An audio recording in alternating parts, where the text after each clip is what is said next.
ഉണ്ണികളെ ഒരു കഥ പറയാം ഈ കഥ.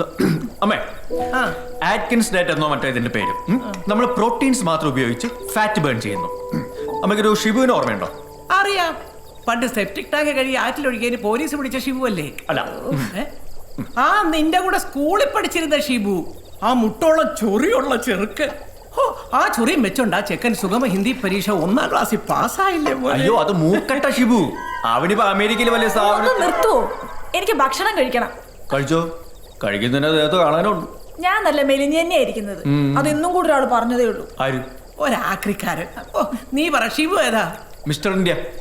അവൻ ഡെയിലി 30 മുട്ടയുടെ വെള്ളയാ കഴിക്കുന്നത്. 30. അയ്യോ, അപ്പൊ നീ ഇന്ന് ചോറുണ്ടെന്നില്ലയോ? നോ.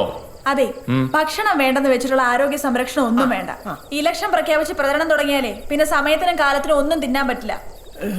മതി. പണ്ടൊക്കെ തെരഞ്ഞെടുപ്പ് വന്നാലേ ഇവന്റെ അച്ഛൻ 6 നേരം ഭക്ഷണം കഴിക്കും. വീട് നിറയെ പ്രവർത്തകരും, അവർക്കൊക്കെ ഭക്ഷണവും. പ്രവർത്തകരെ ഞാൻ അടുപ്പിക്കാത്തതാ. അവര് കയറി ഇറങ്ങി ഈ വീടും കാടിനും നശിപ്പിച്ച നസീറിനോട് ഞാനിത് സമാധാനം പറയും. നസീറിനെയും വാപ്പാനെയും ഒക്കെ നിന്റെ അച്ഛൻ ഒരുപാട് സഹായിച്ചിട്ടുണ്ട് മോനെ. ഇത്ര വലിയ വീട്ടിൽ താമസിക്കാനുള്ള കൊതി കൊണ്ടൊന്നും അല്ലല്ലോ നമ്മളിവിടെ വന്ന് നിൽക്കുന്നത്. ഇത്രയും വലിയ വീടല്ലെങ്കിൽ ആരെ വിശ്വസിച്ചേൽപ്പിക്കും? ഇതാവുമ്പോ MLA താമസിക്കുന്നെന്ന് പറയുന്നത് നസീർക്ക് ഒരു ഗമയല്ലേ? MLA കഴിഞ്ഞ തവണ അച്ഛൻ മരിച്ചതിന്റെ സഹതാപതരംഗം ഉണ്ടായിരുന്നു. ഇത്തവണ ഒരു 7000 വോട്ടിന്റെ ഭൂരിപക്ഷത്തിലെങ്കിലും ഇവൻ തോക്കും. 7000 വോട്ടോ? ബെറ്റ്?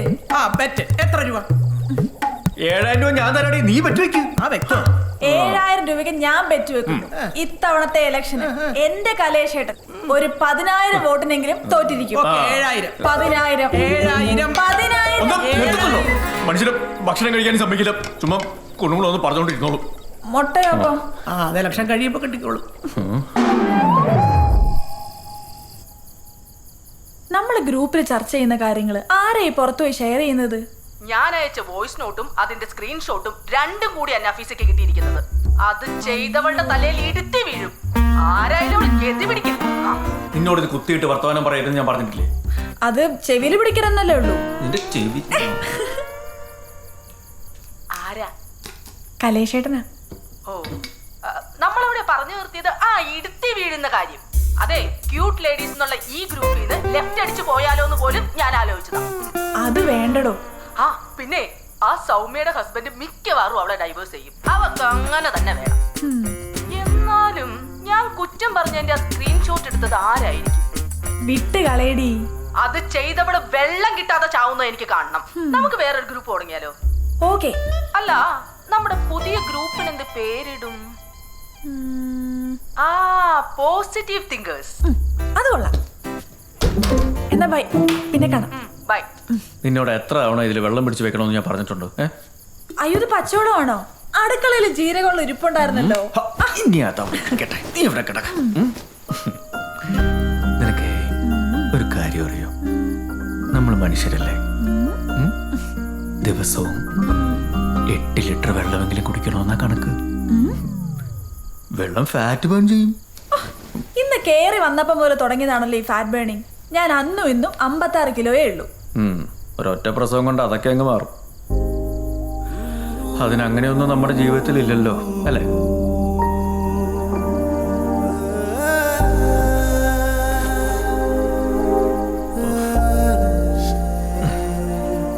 അതെ,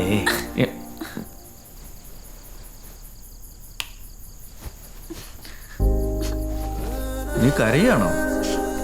എന്താടി ഇത്? നമ്മളിങ്ങനെയൊക്കെ പറയാറുള്ളതല്ലേ?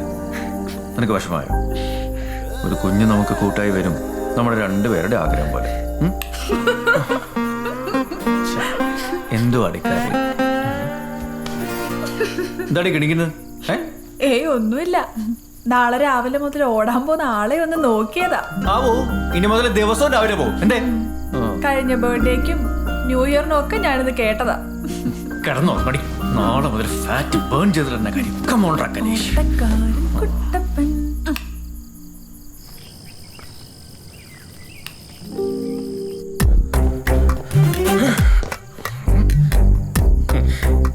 കണ്ണാടിയിൽ മസിൽ കുറവുണ്ടോ? ഫസ്റ്റ് ഡേ അല്ലേ? ചിത്രേ, വാ, എനിക്ക് ഓടാൻ പോ. ദേ ശുദ്ധവായു, കിളികളുടെ കളകളാരവം ഒക്കെ കേൾക്കാം. ഞാൻ ഇല്ല. കളകളാരവം വേണ്ട? വേണ്ട, കുറച്ചു നേരം ഇവിടെ കിടന്നാലോ? നിന്റെ പ്രലോഭനത്തിൽ ഞാൻ വീടുമെന്ന് വിചാരിക്കണ്ട. മോള് ചായ ഉറങ്ങിക്കോ. ചേട്ടൻ ചാടി ഓടിയിട്ട് വരാം. രാജശില്പിയിലെ ഭാനുപ്രിയാന്ന വിചാരം.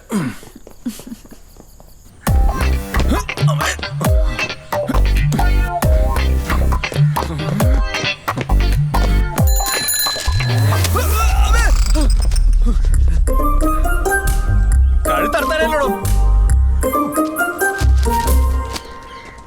Good morning sir. Good morning. Good morning ചേട്ടാ. മോർണിംഗ്.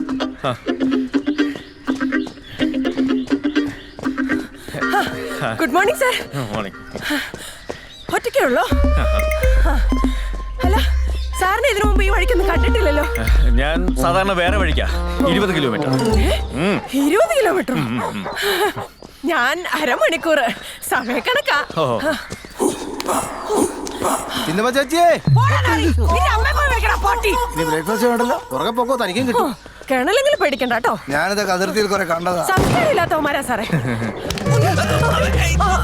Sorry sorry sir. സാറേ, നമുക്ക് ഈ റോഡൊക്കെ ഒന്ന് ശരിയാക്കണം കേട്ടോ.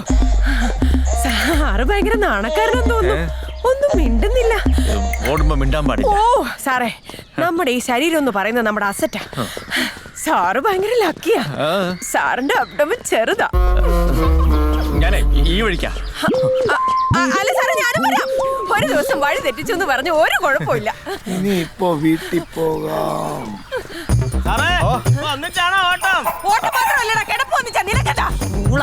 അവന്റെ മകൻ അവന്റെ നിറമാണെങ്കിലും അപ്പുറത്തെ വീട്ടിലെ ജയന്റെ അതേ പൂച്ചക്കണ്ണ.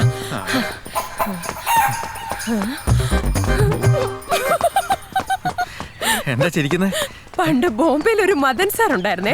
പുള്ളിക്കാരൻ ഇതേപോലെ ഒരു ഓട്ടമായിരുന്നു. എപ്പോ? ഹോട്ടലിൽ റെയ്ഡ് വന്നപ്പോ.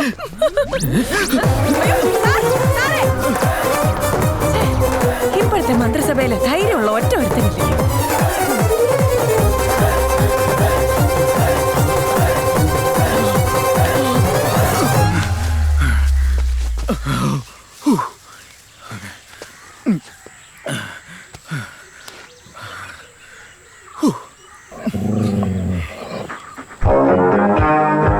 ഈ മണ്ഡലത്തിലെ അവസാനത്തെ തെരുവ് നായവരെ ഉന്മൂലനം ചെയ്യുവാൻ ഞാൻ നിങ്ങളോടൊപ്പം ഉണ്ടാകും.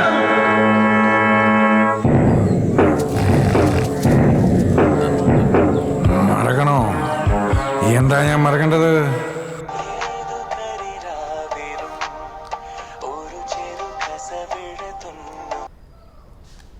ഇതിപ്പോ പുറകിലുമല്ല മുന്നിലുമല്ല, ഒപ്പം നടക്കുക. വല്ലാത്തൊരവസ്ഥയാ. ഒന്നും നോക്കണ്ട, 8 എന്ന് എഴുതുന്ന പോലെ ഒരു ഒറ്റ ഓട്ടം ഓടിക്കണം. 8. 1 2 8.